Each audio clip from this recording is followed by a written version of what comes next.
Bien, entonces vamos a iniciar un nuevo curso. Eh, este curso, básicamente, ¿de qué va a tratar? Este curso va a tratar sobre la aplicación de Django como framework, ¿sí? Recuerden que nosotros ya hemos visto en el curso anterior lo que es Django y hemos aprendido varias cosas de Django. Hemos creado inclusive en el curso una aplicación completa, ¿sí? Un e-commerce, ¿sí? Pero ahora vamos a ver Django desde otro ángulo. Y ese es desde el ángulo de el desarrollo backend concretamente, ¿sí? Como recordarán, nosotros, si entendemos hoy en día cómo funcionan las aplicaciones, cómo funcionan los nuevos modelos de desarrollo de software, pues ya no se crea, en este caso, por ejemplo, un solo proyecto, como hemos hecho en el curso de Django, donde tendríamos todo, ¿no? Donde teníamos el modelo NTV completo y teníamos los modelos que representaban eran clases que representaban las tablas, las vistas que tenían lógica y los templates que básicamente mostraban el HTML, CSS y JavaScript para poder interactuar en la parte front de nuestro proyecto, ¿sí? Entonces ya no vamos a hacer eso, sino que ahora el frontend lo vamos a hacer con React. ¿Sí? Bueno, en este curso no se va a enseñar React, eso te voy adelantando, ¿sí? Sino que vamos a utilizar un proyecto ya creado en React, ¿sí? Creado en React, y este proyecto lo vamos a integrar con una solución que vamos a crear en Django, ¿sí? Una solución que vamos a crear en Django. Entonces vamos a tener un stack, eso se conoce como un stack. ¿Qué cosa es un stack? Un conjunto de tecnologías, tanto del lado del backend como del frontend, que crean toda una solución completa, ¿sí? Existen diferentes stacks, por ejemplo el stack MER o el stack MIN también, ¿sí? Stack MER y stack MIN son de los más famosos, más conocidos. Stack MER es básicamente MongoDB, que es otra base de datos, Express, Angular y Node.js. Stack MER es lo mismo, MongoDB, Express, pero en vez de Angular se usa React y Node, ¿sí? Y existe también el stack de PHP, que es otro lenguaje de programación, y así. Y existe un stack que es la combinación de Django en el backend con React en el front, ¿sí? De Django React Stack, ¿sí? Entonces tenemos Django en el backend y en el frontend vamos a tener básicamente React.js, ¿sí? Y eso es lo que vamos a hacer. Básicamente, ¿en qué va a consistir esto? Más o menos va a ser algo como esto de aquí, esta arquitectura que tenemos aquí. Yo voy a tener una aplicación en React, ¿sí? Aquí, una aplicación en React. Esta aplicación en React se va a comunicar con Django, pero no lo va a hacer directamente a Django. Vamos a utilizar un nuevo framework, básicamente, ¿sí?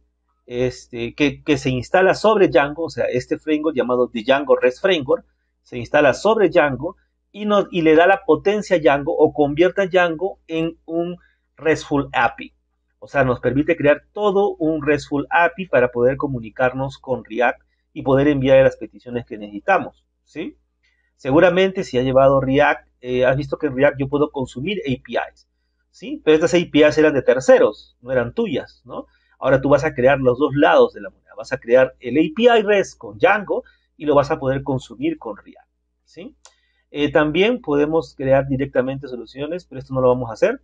Y básicamente Django es el que se va a comunicar a través de su ORM con la base de datos con la que vamos a trabajar en este proyecto. Vamos a hacer un proyecto real, al igual que en otros cursos, para tener también un nuevo proyecto en tu portafolio. La idea de toda esta serie de cursos que estamos llevando es que tú crees un portafolio con diferentes proyectos. Estos proyectos te van a servir para demostrar experiencia. Hoy en día el portafolio de proyectos personales también vale como experiencia, ¿sí?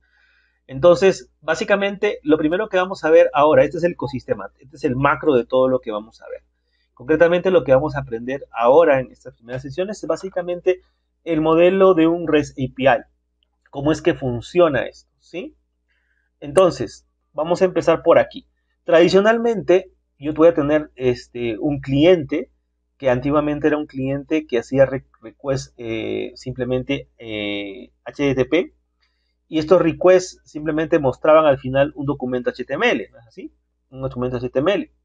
Yo podía utilizar igual los verbos que se conocen en los requests, como pueden ser get, post, Básicamente más hemos usado get y post, ¿no? ¿Sí?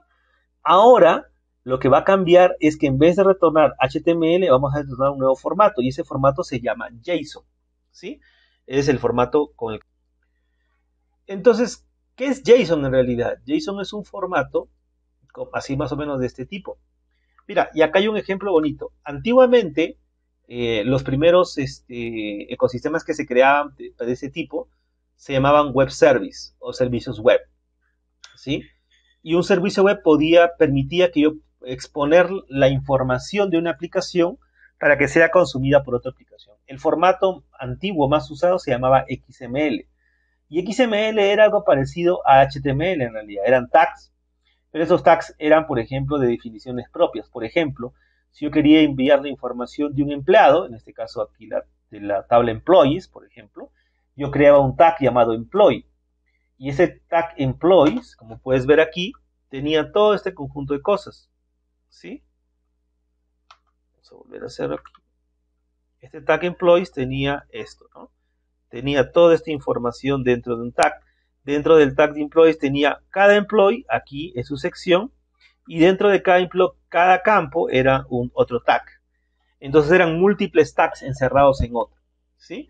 El problema de utilizar XML es que a medida que la data crecía, y ya no era solamente pues 10.000 registros, sino eran 1.000.000 de registros o varios, digamos mucha cantidad de información, pues se hacía pesado. Un archivo XML podía llegar a pesar megas, y transferir megas por internet, ya estamos hablando pues de que se va a volver más lento, ¿no? Entonces, ese formato al final no fracasó en realidad, todavía se mantiene porque es muy legible, muy interesante, pero hoy en día ya no utilizamos eso. El nuevo formato que se ha vuelto prácticamente un estándar se llama JSON. Y JSON básicamente trabaja con clave valor. Acá a la derecha vemos cómo trabaja JSON. En el caso de JSON, yo tengo es la misma información que tengo aquí, pero ahora lo tengo con llaves en uno solo. Este es un array, como un array, y acá tengo varias llaves. Y dentro de cada llave tengo la llave valor simplemente con esos datos.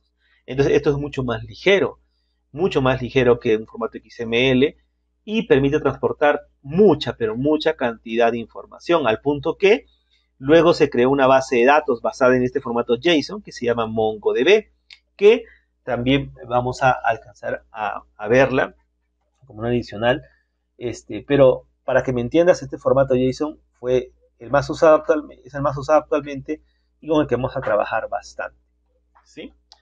Entonces, habiendo dicho esto, vamos ahora a ver cómo trabajamos esto. Vamos a crear nuestra primera aplicación con, ¿cómo se llama? Django, para mostrar JSON, para retornar JSON, ya no HTML, y luego vamos a ver las bondades de Django REST Framework, que es el framework que nos va a permitir poder hacer esto de una manera mucho más rápida. Nuevamente, dentro del campo de Django, si alguna vez has visto Django, te das cuenta que Django tiene una capacidad que es, digamos, su eslogan más grande es Don't Repeat Yourself, quiere decir, no trates de reinventar la rueda.